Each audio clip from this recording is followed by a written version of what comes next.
If you enjoy the content on this channel, please like and subscribe.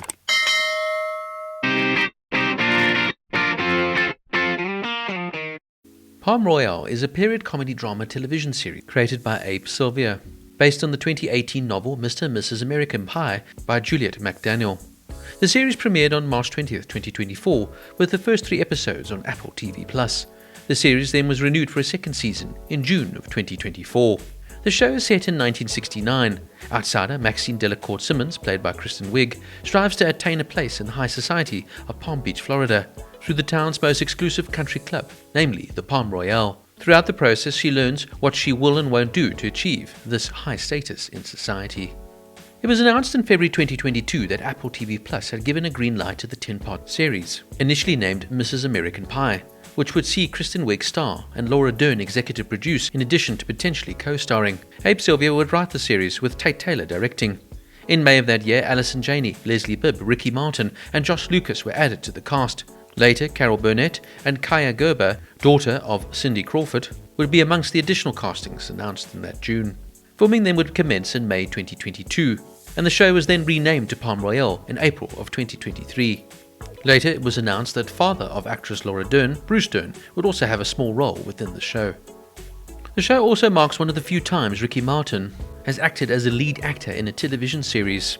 He did play the smaller role of Antonio D'Amaco in the assassination of Gianni Versace, the American crime story, released in 2018. Martin would make his TV debut, though, in The Love Boat in 1985. At the time of filming, Carol Burnett was 89 years old. The actress was born on April 26, 1933, making her now one of the oldest regular TV series cast members. Some fun trivia notes. In the series, Mitzi, played by Kaya Gerber, says that she wants to be a famous model. Kaya, who is of course the daughter of Cindy Crawford, began modeling in 2012 with Versace when she was just 10 years old. In one episode, Carol Burnett demonstrates what is called a Tarzan yell. This was frequently performed on The Carol Burnett Show. In episode 3, the word gross is used to signify disgust. This word, though, only came to prominence in the 1980s and did not have much usage in 1969, when the show is of course set. In episode 7, the character of Sylvia, played by Crosby Fitzgerald, gives birth to her child in water. Water births, though, were unknown in 1969 and thus would have confused all in attendance. They did not start to become practiced until the 1980s, even then primarily in Britain rather than North America, which only started the practice much later. Now, I found this to be a very fun, flitzy type of series.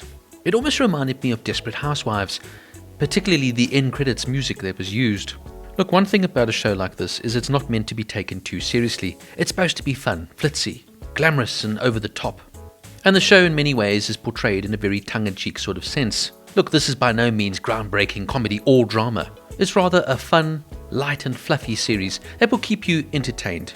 The story isn't too deep either, and really, it's more about the fantastic actors showing their range of comedic and dramatic abilities that will keep you invested within this 10-episode run. I definitely, though, think that the series could have been curtailed a bit shorter. You probably didn't need 10 episodes, and some of the episodes are just a bit odd and strange and maybe a little bit drawn out, particularly episode 9, namely Maxine Makes a Splash, where a beached whale is introduced. It's almost as if the writers were trying to experiment and went a bit off kilter. As I said though earlier, a show like this really is all about the cast. Kristen Wiig here is absolutely stunning and magnificent as the Southern Belle Maxine Delacourt. Wiig combines all of her years' experience of playing various skits on the SNL series, and once again shows her natural comedic timing, an ability to make you laugh at just the drop of a smile. She also though shows here her dramatic flair, and shows you what a well-rounded actress she truly is. Josh Lucas also returns to our screens and plays Douglas Darby Delacourt Simmons, the former pilot and loose businessman, who adores his wife, yet just cannot seem to get it together. Leslie Bibb also turns out a fantastic performance here as Dinah Donahue, a woman entrenched in scandal, as of course she's seeing her tennis coach on the side.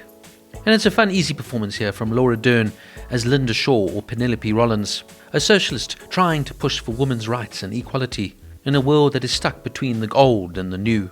It's also a fun little cameo here from her father, in real life, Bruce Dern, who plays her father in the show as well, Skeet Rollins. Then, of course, there's the fantastic Allison Janney here as Evelyn Rollins, stepmother to Linda and wife to Skeet. She is conniving, vicious, and will do whatever it is to get ahead. And Allison Janney really sinks her teeth into this delicious role and pulls it off perfectly. Even Kaya Gerber here plays the innocent and naive Mitzi particularly well, as does Amber Sharda Robinson here as Virginia, the cynical partner in crime to Linda's women's liberation movement. Then of course there's a fantastic turn here from the phenomenal Ricky Martin as Robert Diaz. Initially I wasn't too sure if I liked the idea of Ricky Martin playing this role, as he seemed a little bit sort of wooden and not really emotional. Yet as the character evolves, you become so fond of Robert. He's the one true likeable character within the series, and Ricky Martin brings him to life with such poise, sensitivity and charm that you can't help but get invested in Robert. Each character has their good and bad points and can be somewhat irritating at times, but Robert is by far and away the most likeable character throughout the series. And then what more can I say here about the fantastic Carol Burnett? This woman is an institution on her own, and the mere fact that she can still play a role like this, still have her comedic chops, play off the fact that of course now in the series she has had a stroke and is unable to talk, yet just the mere presence of her on screen just adds another layer and a sense of gravitas to this show. She in many ways is the main antagonist of the series. She is the matriarch of the Palm Royale, the queen as it were, and Burnett plays this role viciously perfectly, and she couldn't have been cast better. As I said, the story is very light. This is by no means a groundbreaking comedy or drama series, but it's fun, and the cast seem to have a lot of fun with their roles as well, and the story keeps you invested. I would have maybe preferred just one season of this show, but it seems to be we're going to be getting season 2, and I will be fascinated to see where Palm Royale will take us in the next season. With its beautiful, spectacular backgrounds, stunning costumes, and absolutely fabulous cast, Palm Royale is good escapism at its best. Palm Royale gets an 8.5 out of 10.